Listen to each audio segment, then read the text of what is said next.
Okay, ಒಂದು Skoda vehicle ಒಂದು ಸೇಲ್ಗಿದೆ ನೋಡಿ. ಸ್ಕೋಡಾ ರ್ಯಾಪಿಡು 15 ಮಾಡಲು ಡೀಸೆಲು, ಸಿಂಗಲ್ ಓನರು, ಜಸ್ಟ್ 3,99,000 ರೂಪಾಯಿಗೆ ಕಸ್ಟಮರ್ ಕೊಡ್ತಾ ಇದ್ದಾರೆ. ಗಾಡಿ ಬಾಡಿ ಲೈನಲ್ಲಿ ಚಿಕ್ಕ ಪುಟ್ಟ ಸ್ಕ್ರಾಚಸ್ಸು ಡೆಂಟ್ಸ್ ಇದೆ, ಇದನ್ನೆಲ್ಲ ಮಾಡಿ ಕೊಡ್ತಾರಂತೆ. ಇದೆಲ್ಲ ಮಾಡಿನೇ 3,99,000 ಫೈನಲ್ ರೇಟ್ ಅಂತ ಹೇಳ್ತಿದ್ದಾರೆ. ಬ್ರ್ಯಾಂಡ್ ನ್ಯೂ ಟೈರ್ ಪಫಲ್ ಇದೆ, ಮ್ಯಾಗ್ವಿಲ್ ಇದೆ, ಡೀಸೆಲ್ ಇಂಜಿನ್, 85,000 ಓಡಿದೆ, ಸಿಂಗಲ್ ಓನರ್ ವೆಹಿಕಲ್ಲು.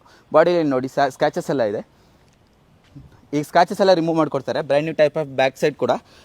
ಆಮೇಲೆ ಮ್ಯಾಗ್ವಿಲ್ ಎಲ್ಲ ನೋಡ್ಬೋದು. ನ್ಯೂಲಿ ಪ್ಲೇಸ್ಮೆಂಟ್ ಲೋಗೋ ಬರುತ್ತೆ, ನ್ಯೂ ಲೋಗೋ ಬರುತ್ತೆ ನಿಮ್ಗೆ ಇದರಲ್ಲಿ. ಸೆನ್ಸರ್ಸ್ ಎಲ್ಲ ಇದೆ, ಇದು ಪಾರ್ಕಿಂಗ್ ಸೆನ್ಸರ್ಸ್ ಎಲ್ಲ ಇದೆ ಗಾಡಿ ಕೂಡ. ಬಾಡಿ ಲೈನ್ ಅಷ್ಟೇ ಬಿಟ್ಟರೆ ಗಾಡಿ ಇಂಜಿನೆಲ್ಲ ತುಂಬಾ ಚೆನ್ನಾಗಿದೆ, ಎಲ್ಲೂ ಕೂಡ ನಿಮಗೆ ಹಾಗೆ ಅನಿಸಲ್ಲ. ಗಾಡಿ ಸಿಂಗಲ್ ಓನರ್ ಆಗಿದೆ. ಲೆದರ್ ಸೀಟ್ಸ್ ಎಲ್ಲ ನೋಡ್ಬೋದು, ಪ್ರೀಮಿಯಮ್ ಆಗಿದೆ, ಎಲ್ಲೂ ಕೂಡ ವೇರಿಯಂಟರ್ ಆಗಿಲ್ಲ.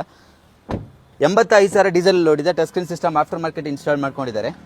ಮ್ಯಾನ್ಯುವಲ್ ವೇರಿಯಂಟ್ ಆಗಿರುತ್ತೆ, ನೋಡ್ಬೋದು. ಲೆದರ್ ಸೀಟ್ಸ್ ನೋಡ್ಬೋದು, ಫ್ರಂಟದು ಚೆನ್ನಾಗಿದೆ. ಬಾಡಿ ಲೈನ್ ಚಿಕ್ಕ ಪುಟ್ಟ ಕೆಲಸ ಬಿಟ್ಟರೆ ಬೇರೆ ಏನೂ ಇಲ್ಲ. 15 ಮಾಡಲು ಡೀಸೆಲು. ನಿಮ್ಗೆ ಮಾರ್ಕೆಟಲ್ಲಿ ಏನೇ ಇಲ್ಲ ಅಂತ ಹೇಳಿದ್ರೆ ಈ ಪ್ರೈಸಲ್ಲಿ ಎಲ್ಲೂ ಸಿಗೋದಿಲ್ಲ. 3,99,000 ರೂಪಾಯಿಗೆ ಕೆಲಸ ಎಲ್ಲ ಮಾಡಿ 3,99,000 ಫೈನಲ್ ರೇಟ್ ಕೊಡ್ತಾ ಇದ್ದಾರೆ ನೋಡಿ. ಬೇಕು ಅಂತ ಹೇಳಿದರೆ ಕಾಂಟ್ಯಾಕ್ಟ್ ಮಾಡಿ.